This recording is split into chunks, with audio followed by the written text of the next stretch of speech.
Hi అండి, welcome to my channel. నేను మీ శ్రావణి. ఇవాళ నేను పన్నీర్తో పరోటా ఎలా చేసుకోవాలో చూపించబోతున్నాను ఈజీ ప్రాసెస్లో.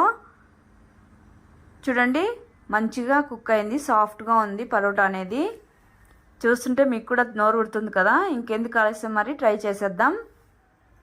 ముందుగా బౌల్ తీసుకొని ఒక 3 కప్స్ గోధుమ పిండి తీసుకున్నానండి. ఇక్కడ తీసుకొని అందులోకి సాల్ట్ వేసుకొని మంచిగా మిక్స్ చేసేసుకోవాలి. మిక్స్ చేసుకున్న తర్వాత కొద్ది కొద్దిగా వాటర్ యాడ్ చేసుకుంటూ పిండిని మంచిగా ప్రెస్ చేసుకుంటూ కలుపుకోవాలి. కలుపుకున్న తర్వాత చూడండి, కొద్దిగా ఆయిల్ గ్రీస్ చేసుకొని పక్కన ఉంచుకోవాలి. తర్వాత మనము స్టఫింగ్ కోసం రెడీ చేసుకుందాము. ఒక బౌల్ తీసుకొని అందులోకి స్మాష్ చేసుకున్నటువంటి పన్నీర్ ముక్కలు, అలానే ఒక 1/2 కప్పు సన్నగా కట్ చేసుకున్నటువంటి ఆనియన్స్, జింజర్ గార్లిక్ పేస్ట్, తర్వాత చిల్లీ సన్నగా కట్ చేసుకోవాలి.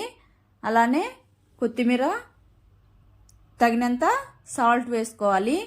అలాగే వేయించిన జీలకర్ర పొడి కొద్దిగా, అలాగే కొద్దిగా గరం మసాలా, అలానే కొద్దిగా కారం వేసుకొని ఒకసారి అన్నీ మంచిగా మిక్స్ చేసుకోవాలి.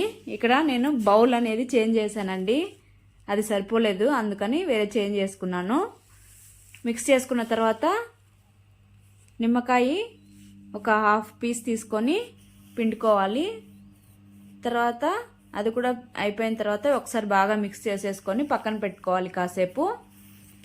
తర్వాత చపాతీ పిండి రెడీ అయింది కదండి, అది తీసుకొని మంచిగా ప్రెస్ చేసుకుంటూ ఇలాగా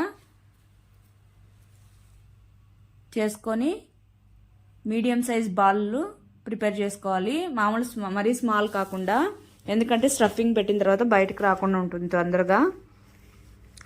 ఈ బాల్స్ అన్ని తీసి ఒక బౌల్లో తీసి పక్కన పెట్టుకొని పొడిపిండి చల్లుకొని ఒక మీడియం సైజ్ చపాతీలాగా రోల్ చేసుకోవాలి. రోల్ చేసుకున్న తర్వాత స్టఫింగ్ తీసుకొని మధ్యలో పెట్టుకొని నేను చూపిస్తున్నటువంటి విధంగా ఫోల్డ్ చేసుకోవాలి. ఇలాగా మొత్తం ఫోల్డ్ చేసేసుకున్న తర్వాత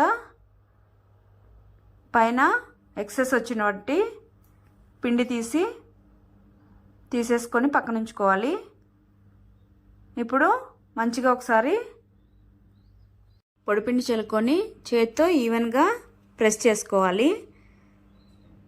అలాగ ప్రెస్ చేసుకున్న తర్వాత చపాతీ కర్ర తీసుకొని మరీ ఎక్కువ ప్రెస్ చేస్తూ కాకుండా జస్ట్ అలాగా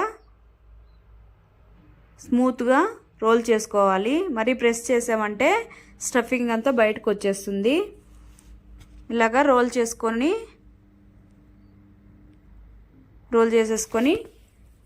పాన్ పెట్టుకొని చూడండి, రోస్ట్ చేసేసుకోవడమే. ఇలాగా ఒకవైపు కాలిన తర్వాత ఆయిల్ గ్రీస్ చేసుకోవాలి. నేను ఇక్కడ ఆయిల్ వేసుకుంటున్నాను. మీరు కావాలంటే నెయ్యితో కానీ బటర్తో కానీ చేసుకుంటే ఇంకా మరీ టేస్టీగా ఉంటుంది. ఇలాగా అన్నీ పరోటాలు ఇలా రోల్ చేసేసుకొని కుక్ చేసేసుకోవడమే. ఈజీగా పన్నీర్ పరోటా రెడీ అయిపోయిందండి. ఇదైతే రైతాతో కానీ లేదంటే అలానే నార్మల్గా అయినా తినేయచ్చు. పిల్లలు కూడా బాగా ఇష్టంగా తింటారు. అంతే అండి, పరోటా రెడీ అయిపోయింది.